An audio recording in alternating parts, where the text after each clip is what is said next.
एक श्रृंगी ऋषि था, उसने ऐसी ये अमृत क्रिया सिद्ध करके और पूरे शरीर को साध लिया जैसा वो सोच रहे थे। और फिर क्या करता था, वो सारे दिन में एक वृक्ष की छाल पर एक बार दिन में जिह्वा लगाता था, ऐसे चाटता था, उसी से संतुष्ट हो जाता था, क्योंकि उसने अमृत क्रिया को सिद्ध कर रखा था। तो उसको इस बात का गर्व हो गया कि अब तूने अपनी इंद्रियों पर काबू पा लिया। वो ऋषि अयोध्या नगरी के पास बाहर बनी में, बाहर जंगल में, वन में, गांव से आधा किलोमीटर की दूरी पर रास्ते के साथ में बैठ गया वृक्ष की तरफ मुंह करके, और सारा दिन में एक बार वृक्ष के छाल को जिह्वा से चाटे और बस ध्यान मगन रहे।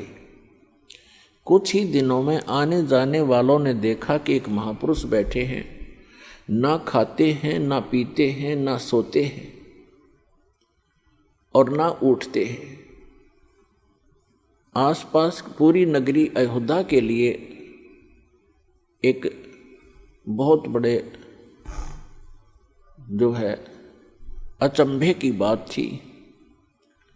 नगर के लोग देखने जाने लगे, सारा सारा दिन बैठे रहते थे, सारी सारी रात बैठे रहते थे।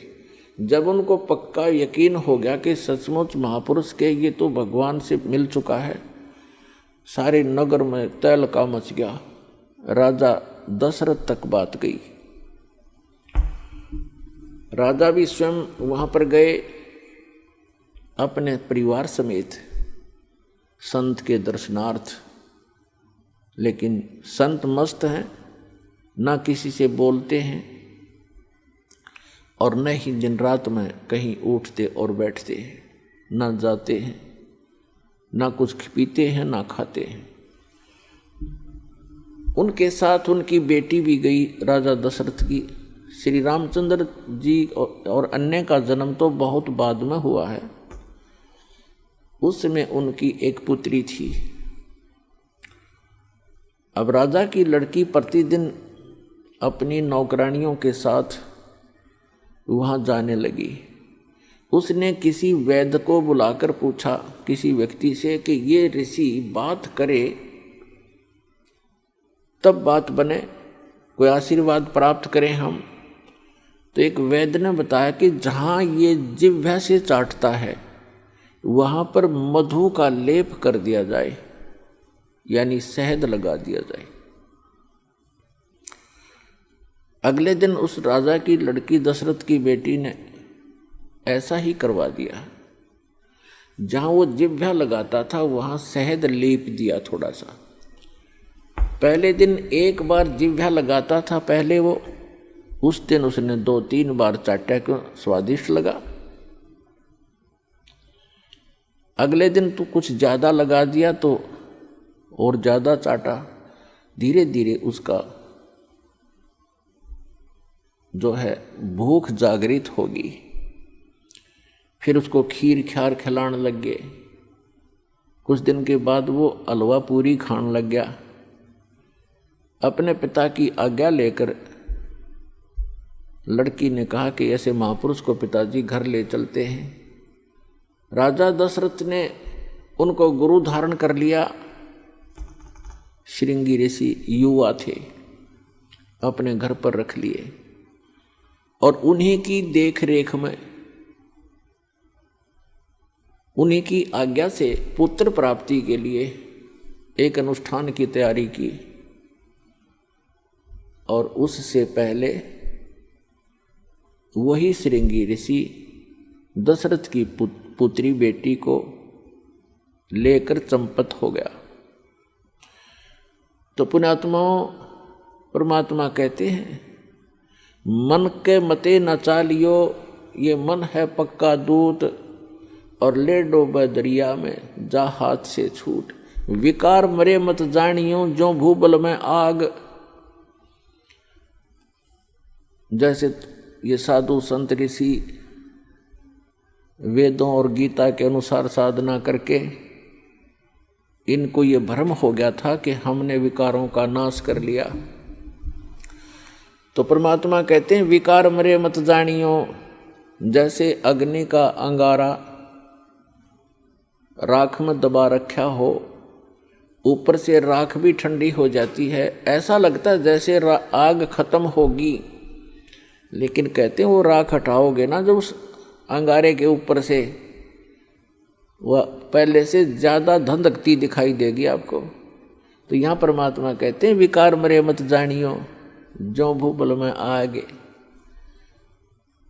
अब ये विकार मरेंगे कैसे? वो क्रिया वही है, लेकिन उनके अंदर जैसे श्वास उश्वास की क्रिया क्या चीज है, ये तो एक समझ लो सिरिंज है। सिरिंज में औषधि कौन सी जानी चाहिए, उस औषधि से रोग नाश होता है। सिरिंज के अंदर अन्य औषधि डालकर वैसी ही क्रिया करने से, इंजेक्शन लगाने से रोग नाश नहीं होगा जब तक उस रोग नाश की सही औषधि प्रयोग नहीं की जाएगी। तो अब इस दास के पास वो औषधि है सतनाम की,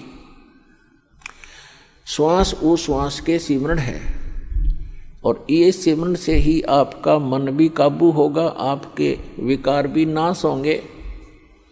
परमात्मा कहते हैं इस मानव शरीर के अंदर इतना जो है विकार ग्रस्त है, ये ऐसे ढंग से इसकी कंस्ट्रक्शन है, इसमें ये तो आशा करना ही नहीं कि ये पूर्ण रूप से स्वस्थ हो जाएगा और इसमें कोई विकार नहीं रहेगा। ये तो पैदा ही विकारों से हुआ है। लेकिन इस भक्ति से, सत साधना से ये विकार ऐसे जकड़ दिए जाएंगे, ऐसे बांध दिए जाएंगे कि फिर ये हानि नहीं करेंगे।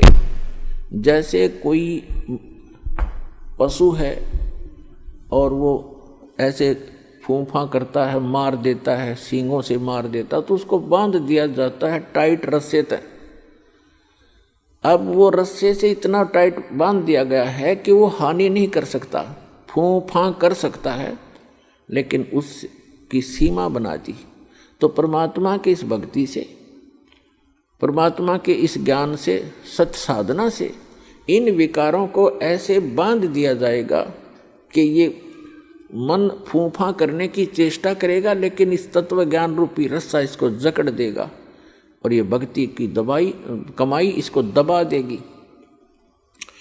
जैसे कोई भी इंसान है, कोई रिश्वत लेता है, जिसमें उसको ये ज्ञान होगा कि ये रिश्वत तेरा दुश्मन है, ये तो विष खा रहा है, इस तत्व ज्ञान से पूर्ण रूप से विश्वास हो जाएगा, तो उसके बाद मन चाहेगा कि ऐसा ले लूं, मोटी रकम मिल रही है, लेकिन आत्मा धिक्कारेगी, खबरदार जिसका हाथ लगा दिया, तो ये फूंफा करके चुप हो जाएगा। इसी प्रकार वो एक और कोई दुराचार की वासना उत्पन्न होगी तो आत्मा इसको धिक्कार देगी, ये ज्ञान इसके आगे खड़ा हो जाएगा और इसका उस वहीं पर रुकावट हो जाएगी। तो इस प्रकार हम इन विकारों को भी रोकेंगे इस भक्ति और इस साधना और इस ज्ञान से, और हम अपना आत्म कल्याण